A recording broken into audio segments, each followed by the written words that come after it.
Matthew 18:10. See that you don't look down on any of these little ones, for I tell you that their angels in heaven always see the face of my Father in heaven. That's how God refers to his children, my little ones. And each of those little ones has an angel in heaven who always sees the Father's face. If you harm one of those little ones, the Father's face changes to a stern face, and the angels see that face.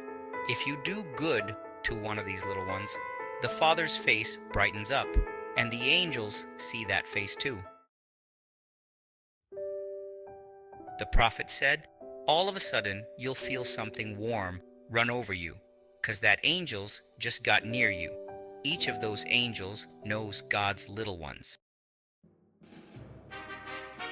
Every name in the Lamb's Book of Life has an angel in heaven, because they are the redeemed, and then will have a glorified body, just like Jesus is in a glorified body. That's why he said the wedding supper is the true communion, and that's why he put communion in the church, because it reminds us of his broken body and his shed blood, and when he rose again in a glorified body and gave us the promise that we would have the same kind of body at the final trumpet. He said, but now this body is getting ready to be dissolved, and we feel that strange pull.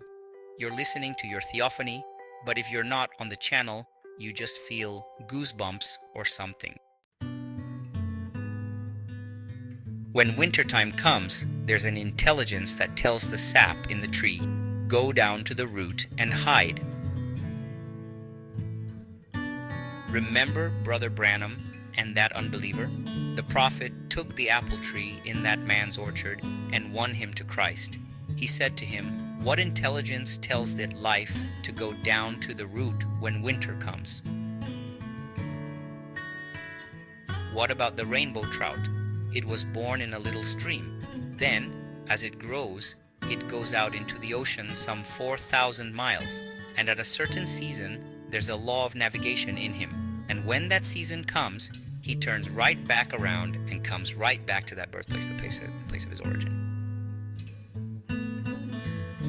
Proverbs 6:6. Go to the ant, you sluggard. Consider its ways and be wise. It has no commander, no overseer or ruler, yet it stores its provisions in summer and gathers its food at harvest. This little ant knows that winter is going to come, so in the summertime, it's gathering all of its food, so that when the season comes, it already has its food stored up, and it could go through the winter. The ducks on the pond, wintertime is coming, and the leader that was born on that pond, he's made to feel and smell that cold breeze coming, and then he takes out running for the south. You understand what I'm showing you? I showed you botany life, the tree. I showed you marine life, the fish.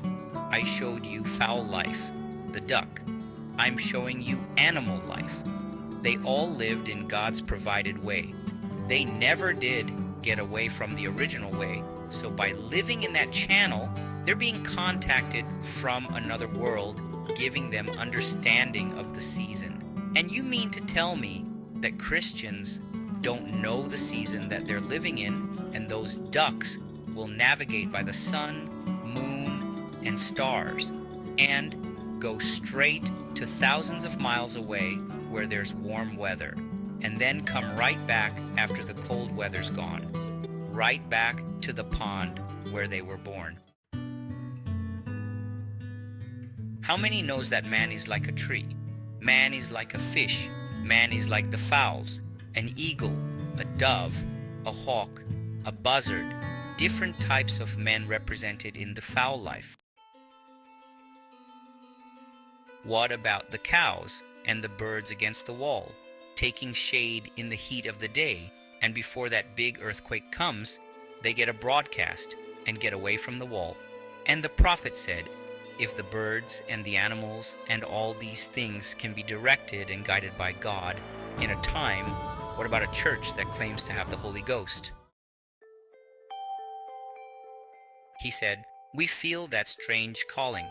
The earthly body is about to be dissolved, and we're getting ready to go into the celestial. He said, and we feel that deep calling, a deep calling to the deep. There are people who have been walking in the message 20, 30 years. What do you feel in this hour? Are you staying true to your calling? Are you living in that sense that God gave you?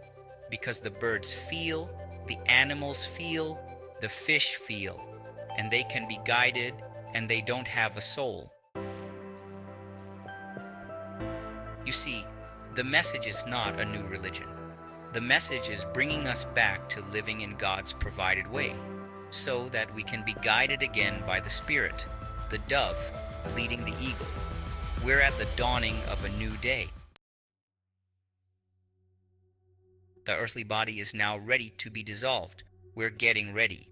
How? The message is to show us how to get ready to enter into the celestial. That angel is your theophany. I ask you, your true self is your soul and your theophany. So, is there a chance that your theophany will be lost? A thought expressed that was in the loins of God, can it be lost? So, if your theophany can never be lost, then you will never be lost. Your theophany is part of God. It's your celestial body. Can a celestial body ever be lost? Never. How do you connect with your theophany? When your understanding awakens, when you fully understand that you have that theophany, that's when you begin to connect. When you fully understand that you are connected to God for eternity and that you have that part of you in heaven, that's when you draw closer, and you can even hear that theophany speak to you.